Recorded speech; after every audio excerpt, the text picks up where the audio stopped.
অন্ধকার রাতে ঘরের বারান্দায় বসেছিলেন প্রতিবন্ধী বৃদ্ধা জামেনা খাতুন। হঠাৎ কোথা থেকে এসে ছোবল মারে এক বিষধর সাপ। চিৎকারে ছুটে আসে স্বজনরা। কেউ কিছু বুঝতে না পারায় আতঙ্ক ছড়িয়ে পড়ে। দ্রুত নেওয়া হয় হাসপাতালে, তবে তাকে ফেরানো যায়নি।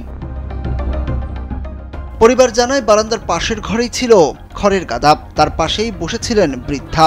হঠাৎ বিষধর সাপ তাকে দংশন করে। তারপর চিৎকার করে উঠলে দ্রুত তাকে নেওয়া হয় উপজেলা স্বাস্থ্য কমপ্লেক্সে। অ্যান্টিভেনম সংকট দেখিয়ে হাসপাতাল কর্তৃপক্ষ কুষ্টিয়া সদর হাসপাতালে রেফার করে। পথেই নিভে যায় বৃদ্ধার প্রাণ। বাইরে নিয়ে গেছি, নিয়ে যাওয়ার পরে ওই জায়গায় ইমার্জেন্সিতে নিয়ে যাওয়ার পরে বললো যে নিয়ে আসেন। নিয়ে আসার পর নিয়ে গেছি, তখন বলতেছে যে সাপে কাটেছে, আপনারা বুঝলেন কিভাবে? তারপরে আমি বললাম যে আঙুল দেখেন।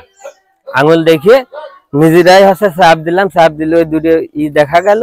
দেখালে তখন কষ্ট যে আপনারা এই রোগী 1 মিনিটও দেরি করবেন না, এখন কুষ্টিয়া নাই ফরিদপুর নিয়ে যান।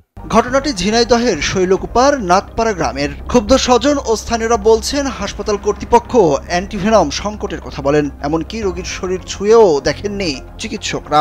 রোগীর গায়ে হাতই দিন পরে ডোজ থাকার সত্ত্বেও আমাদের ওরা দিল না, বললো যে স্টকের রোগী আমরা কিছু করতে পারবো না, তোমরা কুষ্টিয়াতে নিয়ে যাও। উনি বললো যে দেওয়া যাবে না, এই রোগীর আমরা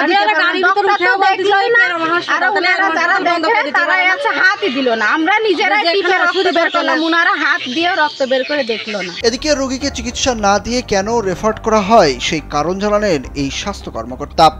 সুলতান যেটা বললো, তারা দেখেছে ওখানে তারা ব্লাড টেনে পরীক্ষা করতে কোনো ব্লাড টানতে পারে নাই, এবং ওই মহিলার বয়স 65 এবং সে প্রতিবন্ধী। খুবই খারাপ অবস্থা, ওরা কিছু করতে পারে না, এই জন্য ওরা রিফার করছে। অ্যান্টিভেনম দেওয়ার কোনো সুযোগ পায় না।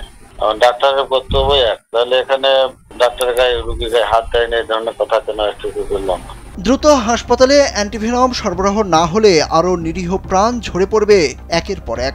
চিকিৎসা ব্যবস্থার এই ঘাটতি রোধে এখনই কার্যকর উদ্যোগ জরুরি বলে মনে করছেন সচেতন মহল। সুরুজ আহমেদ, কালবেলা।